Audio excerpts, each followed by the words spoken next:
Cette semaine, Jacques Dutronc a tenu à être présent aux obsèques de Françoise Hardy au crématorium du cimetière du Père-Lachaise à Paris. Séparé mais jamais divorcé de la mère de son fils Thomas, le chanteur est rentré en Corse il y a quelques heures. Paris Match avance qu'il aurait choisi le lieu de la dernière demeure de Françoise Hardy. Françoise Hardy et Jacques Dutronc n'étaient pas un couple comme les autres et leur histoire singulière, avec ses hauts et ses bas, n'a jamais cessé de s'écrire.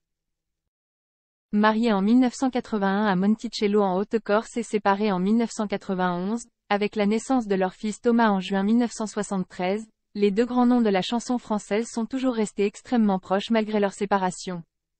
Si proches qu'ils n'ont jamais souhaité divorcer même si Jacques Dutronc a refait sa vie avec son ancienne maquilleuse Sylvie Duval et que le couple habite dans la maison de Monticello qui appartenait à Françoise Hardy. Un nouveau chapitre de cette histoire si atypique s'est écrit le 11 juin dernier lorsque Françoise Hardy s'est éteinte à l'âge de 80 ans après avoir combattu vaillamment la maladie durant plusieurs années. Le décès de la chanteuse a été annoncé très sobrement par son fils Thomas sur ses réseaux sociaux avec le message suivant : « Maman est partie ». Quelques jours plus tard, il a été annoncé que les obsèques de Françoise Hardy se dérouleraient au cimetière du Père-Lachaise dans le 20e arrondissement de Paris. L'icône des yéyés ne voulait pas de cérémonie mais impossible de ne pas lui adresser un ultime adieu digne de ce nom.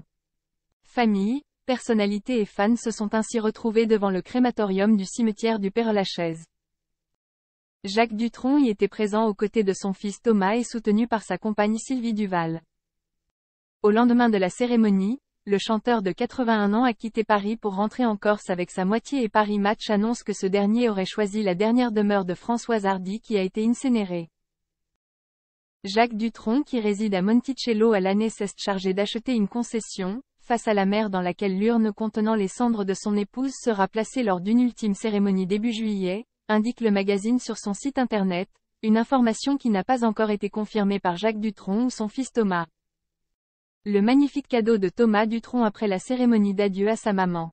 Vendredi 21 juin, au lendemain de ses obsèques de sa maman, Thomas Dutronc s'est emparé de son compte Instagram pour y publier un message dans lequel il annonçait avoir mis à disposition les chansons et documents sonores utilisés lors des obsèques. Je partage avec vous les chansons et documents sonores qui ont illustré la cérémonie d'adieu à celle qui fut une maman formidable et une artiste extraordinaire.